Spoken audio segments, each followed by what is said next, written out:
பாக்குறியா வேலி கட்டி வைக்கதையா கட்டுப்பாடு மஞ்ச தாலி மட்டும் கட்டு என்ன தட்டுப்பாடு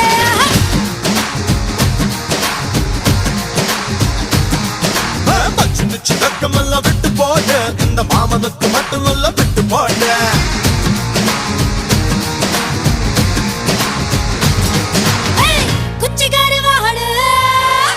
குச்சி கருவாடு குழம்புக்கு நல்லது ஒத்தப்பான கல்லு உடம்புக்கு நல்லது பச்சை வெங்காயம் படுக்கைக்கு நல்லது கொஞ்சம்